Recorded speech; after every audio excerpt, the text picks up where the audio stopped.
welcome to the educational cosmos of STEM Squared. In today's second episode of our first series, we're going to be looking at the relationship between science, technology, engineering, and mathematics learning as it relates to society.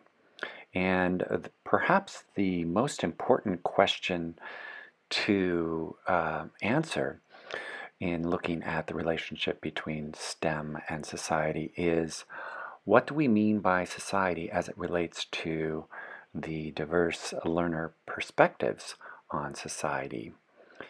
For instance, a 4 or 5-year-old learner in STEM education has a different perspective on society than, say, a 10 or 12-year-old or a 16 or 17-year-old learner.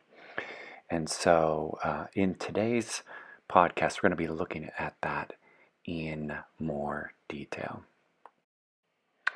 We're also going to tie STEM and society together through a couple different models that are popular in STEM education, and that is through place-based learning and citizenship-based science and or STEM.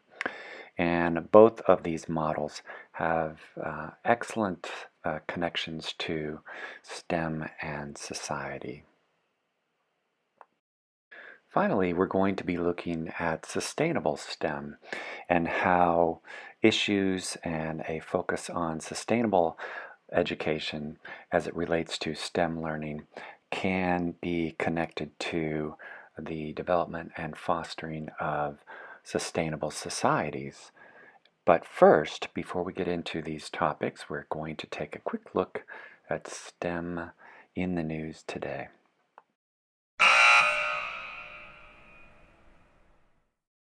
In today's news section, I wanted to talk about two articles that I've been looking at that may be of interest to the listeners here. And the first is the International Assessment of Students and Learners in Science Education, called TIMSS or PEARLS. And it's important to know that the assessment of student learning has been impacted by the pandemic over the first couple of years, and the last real data we have is from before the pandemic in 2019. I'll put a link in the description for this episode, but as we prepare to reinitiate TIMSS in different countries, we're likely going to be seeing a dip in science and STEM literacy. And this is unfortunate, as the challenges for STEM education and society are significant. And for learners who are interested in science education beyond the United States and Canada, I'd encourage you to explore TIMSS and look at how different countries are faring as it relates to science and STEM literacy. I'll be very interested in the results of TIMSS as it's published in 2023, and we'll come back to it in a later podcast. In addition to kind of looking at STEM within an international context and assessment, we've been following the Artemis 1 project, and I would just refer to, listeners here to NASA's STEM Learning Pathways for the Artemis 1 project. It provides a great overview of the Artemis, its goals, and its the rationale for returning to the moon, updates on the rocket itself, and the launch and return. And so again, in the information for this podcast, you can find a link to the NASA STEM Learning Pathway. One area I think that our partner educators within informal STEM, such as NASA, would be to include sections on the connection between NASA's Artemis 1 program and its benefits to different societies. And I'd be interested in hearing the listeners' thoughts on how you might connect the Artemis 1 program to learning about society and the people who work on STEM in your lesson plans and learning activities. But both the TIMS International STEM Assessment Program, Science Assessment Program, and the NASA Artemis 1 project are still worth following and underway as we roll through episode 2. Let's return back to the main program.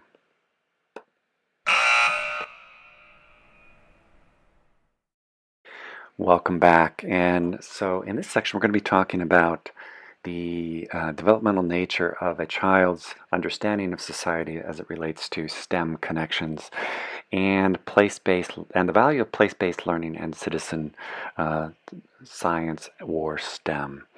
And so one of the funnest activities that you can have with your learners is to actually discuss what society means to them. And so if you've been in a conversation with 5 or 6-year-olds, their responses and understanding of society vary and differ quite a bit compared to a 10 to 12-year-old or 16 or 17-year-old. And one of the things that I recommend for new STEM educators is to understand the conceptual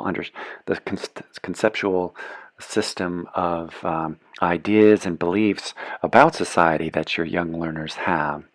For example, kindergartners and first graders may have an understanding of their community and society as very family-centered and or based largely around the immediate social groupings that they're a part of. For example, their classroom, maybe their school, maybe other settings, other activities, clubs that they may be participating in. Versus 10 or 12-year-olds that is expanding largely within national context, but there are many learners that are understanding society in a broader international perspective. And when we are creating lessons, it's important to design the lessons in a way that is compatible with their understanding of society if we want to create authentic connections to the real world. 2 models that allow teachers to connect STEM to their children's understanding of society in more authentic ways are through place-based learning and citizen science. And in place-based learning, students are exploring the content and concepts of STEM within local contexts that spiral outwards as the students become older. And citizen-based science is also an excellent model for STEM education, as it allows students to work with local, regional, or international STEM researchers in ways that are authentic and allow the students to explore STEM ideas and concepts within real-world applications and supporting STEM citizenry and literacy. By linking your lessons within the geographic regions and places where your learners are, you are fostering deeper connections and understanding, and setting the stage for spiraling outward and a better understanding of some of the differences within geographical and place-based concepts. The inclusion of citizen-based science allows you to work with local science experts and government officials in an authentic way that allows our young learners to participate in STEM education and change within community and governmental contexts. Both place-based and citizen science allow our children to participate in important discourses as well around this idea of sustainable STEM, whereby students, teachers, and community members are participating in important discourses and discussions on how STEM knowledge, technology, engineering, and mathematics literacy can enhance and improve the sustainability of regions over time. And so, in this idea, STEM squared and its connections to society benefit both human-built communities and the natural communities that surround us as well. For more information on STEM squared and its connection to society, feel free to download the STEM squared poster from this podcast's website. That is just in the link below. You can also contact us at STEM squared via our email, stemsquared@gmail.com. And we are beginning to construct the second series, which will be exploring STEM squared and a child's first star. We're going to be looking at astronomy, the sun, and science related to the lovely stars in our night sky. Again, please feel free to contact me if you have any questions about this podcast, and we will see you in episode 3, which explores transformative STEM.